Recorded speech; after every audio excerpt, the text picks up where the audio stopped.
it glorified, look, everything is hunky-dory. But the fact of the matter is, issues still remain. And that's the reason why we are debating this tonight. Dikshu Kukreja, I want you to come in and tell our political leaders what is it that they need to do immediately so that there could be some relief for those who have been stranded in the middle. Look, I feel this problem is not as complex as it is made out to be. We need to realize that in India, we are at the throes, at the cusp of development.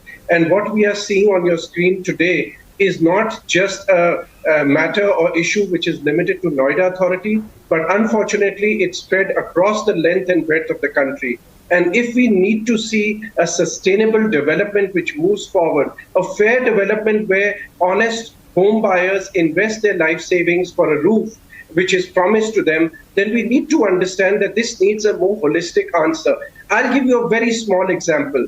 Projects tend to get delayed forever because one side, the authorities give a land to a developer to create a housing project, and after that, just getting approvals on that projects get stuck at environmental approvals. Now, I fail to understand that why is a land given for a housing development if there is no environmental assessment done before? And if it's done once, why do you have to go through this again and again? And there are tons of examples like that that I could go on and give. The point is that these kind of projects are completely submerged and overwhelmed with local approvals, local authorities. The local authorities should be set aside when there is so much development going on in a country and areas like Noida Authority. Why are they not set separate departments which have a certain timeline? We are talking today of paperless and faceless organizations.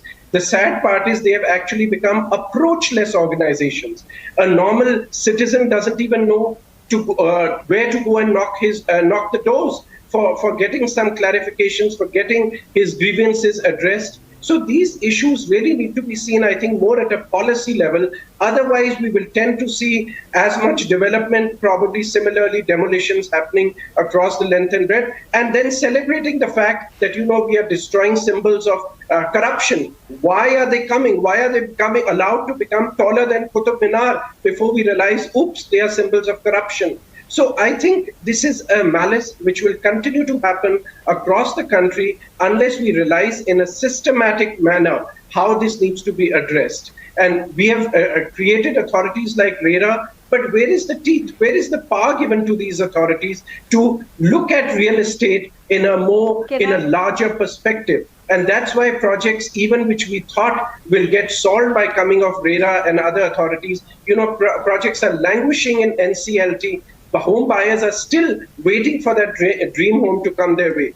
So it's an issue, I think, which really needs to be going beyond these kind of political wranglings and be addressed at a